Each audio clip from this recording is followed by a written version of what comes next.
Tingnan mo itong mga tulpo. Kanya-kanya ng payabangan sa social media. Ang resulta, magkaiba ang pananaw nila sa politika. Nakaraan, si Ben Tulfo may banat sa mga kapatid niya. Tapos kontra din doon sa pagiging chair ng Blue Ribbon ni Erwin Tulfo. Ngayon, eto naman si Mon Tulfo.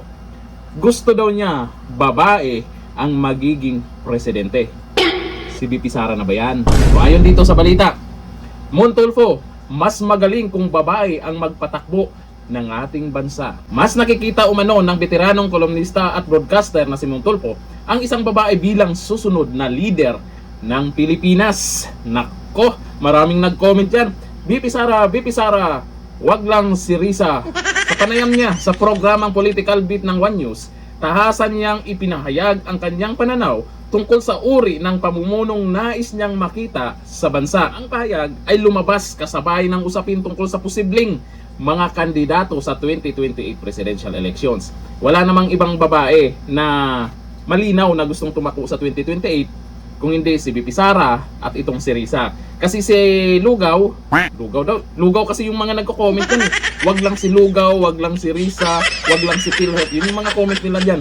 Kasi si Lugaw daw, ayon sa mga nag-comment, ay ayaw tumakbong pagkapangulo sa 2028 kasi takot nga matalo. Lalo na pag si VP Sara ang magiging katapat niya. Kaya hindi alam ngayon ng mga pink ina kung sino ang gusto nilang maging presidente. Kaya dito sa sinasabi ni Mon Tulfo, mas malinaw na parang gusto niya si VP Sara. Dito sa pinagyayaw-yaw ni Mon Tulfo, alam naman siguro niya na ang mga Tulfonatics gusto si Raffy Tulfo ang tumakbo sa pagkapangulo sa 2028. At mayroon ding mga nagsasabi na Erwin Tulfo daw. Pero malabo kasi pag Tulfo, sirang-sira na sila ngayon. Lumabas na, sumingaw na ang baho nila. Yung nadilibiran di umano ng mali-malitang pera si Erwin Tulfo. Tapos meron pang babae, pareha sila. Erwin Tulfo, Raffy Tulfo, pareha sila na nagkaroon ng issue sa babae. At napapansin nyo naman, yung followers ni Senator Raffy Tulfo ay bumaba. Kaya malabo ito. Tama nga naman si Mon Tulfo, babae talaga dapat. VP Sara na dapat. Sa parehong panayam, nagbigay rin si Mon ng payo sa dalawa na huwag nang tumakbo sa pagkapangulo. Malamang matatalo. Dahil sa tingin niya ay naabot na nila ang tugatog ng kanilang tagumpay sa serbisyo publiko. Aba siyempre, paldo.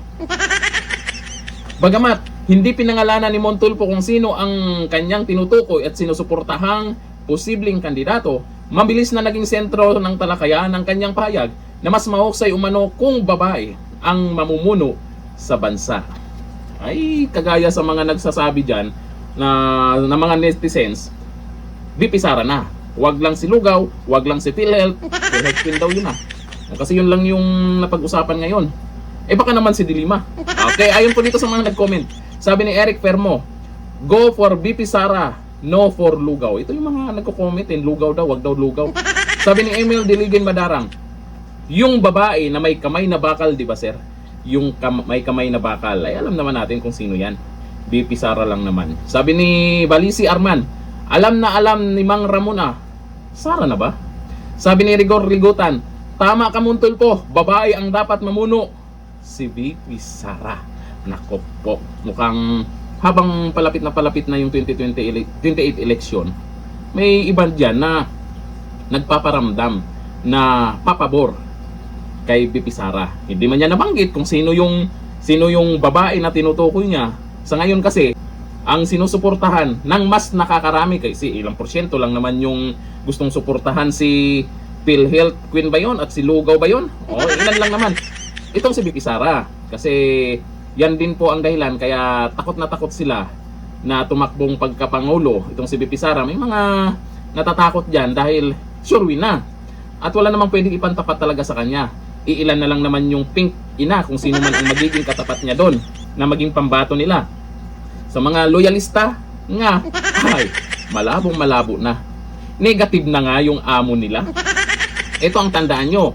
Kung sino man ang i-endorso ni Junior sa 2028, siguradong sigurado, talo. Yan dito na lang, thank you. Bye-bye.